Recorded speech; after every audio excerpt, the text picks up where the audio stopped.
Gate ready with me for dinner date. मी आणि mister निघालो होतो बाहेर डिनर करण्यासाठी. तर ते कुठं जाणार होतं ते तुम्हाला कळलंच पुढं. तर काल जो मिशोचा हॉल टाकला होता त्याच्यामध्ये हा जो टॉप आहे तो वेअर करायचा राहिला होता. तर चला म्हणलं आज हाच वेअर करूयात आणि जाऊयात बाहेर.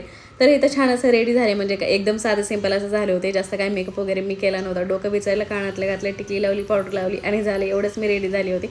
आणि मग काय मस्त असं निघालो होतो बाहेर. तर आम्ही जाणार होतो दीदीच्या घरी. त्यांनी आम्हाला इन्व्हाइट केलं होतं जेवण करण्यासाठी, कारण त्यांनी आज बनवली होती गावरान जे चिकन असतं ना, तर ते बनवलं होतं. त्याच्यामुळे आम्हाला त्यांनी जेवण करण्यासाठी बोलवलं होतं. इथं रेडी झाली आणि मी इथं पर्स घेतली. त्याच्यामध्ये जे माहेचे 1-2 कपडे होते आणि बाकी दुसरं काही सामान होतं, चार्जर वगैरे, कारण आम्हाला तिकडे वेळ लागणार होता.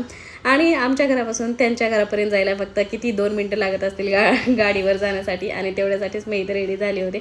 मग इथं घरी आलो आणि इथं माहीची मस्ती लगेचच झाली होती चालू. इथं आशिषसोबत आरुषसोबत खेळायला आणि लगेचच आम्ही इथं घेतलं होतं जेवण करायला. आणि मिस्टर पहिल्यांदा खायला लागले होते गाजर.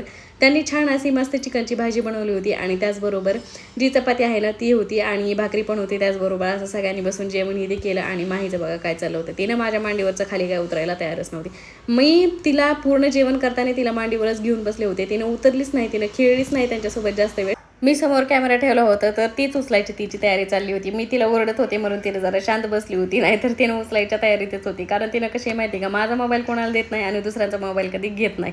आणि तिचं चाललं होतं ब्लॉग्स बनवायला. घरच्या दारात तिचं हेच चालू असते. घरी पण एवढे मोठे ब्लॉग्स आहेत, तीच सगळं गोळा करून खेळलेली असते आणि इथं दुसरीकडे गेलं तरी तिचं तीच चालू असते. नंतर जेवण इथे केलं आणि रात्रीचे 11:30 वाजले होते आम्हाला घरी जायला. तर चला मला घरी जाण्याच्या अगोदर दुसरीकडे जाऊयात कुठंतरी आणि आईस्क्रीम खाऊयात, कारण संध्याकाळची आईस्क्रीम खायला ना एक वेगळीच मजा असती बाहेर गाडीवर फिरताना. आणि इथं मायला उठवायला लागली होती मी तिला आईस्क्रीम खाण्यासाठी, पण तिनं पूर्णपणे झोपीत होती त्याच्यामुळे तिनं काय उठतच नव्हती. मग मी आणि मिस्टरांनी मस्तपैकी अशी जी मलाई कुल्फी असते ना तर ती एन्जॉय केली. आणि रात्रीचे 11:30 वाजले होते. ह्या टायमिंगला रस्त्यावर फक्त गाड्याच होत्या, दुसरं तर कोणी नव्हतं. नशीब आम्हाला ती आईस्क्रीमचा गाडा पण भेटला होता. नंतर फायनली आम्ही घरी आलो होतो. आम्हाला घरी येईपर्यंत 12 वाजले होते. तर चला मग असा होता माझा आजचा व्हिडिओ आवडल्यास लाईक करा, शेअर करा, चॅनल सबस्क्राईब करा. Bye bye.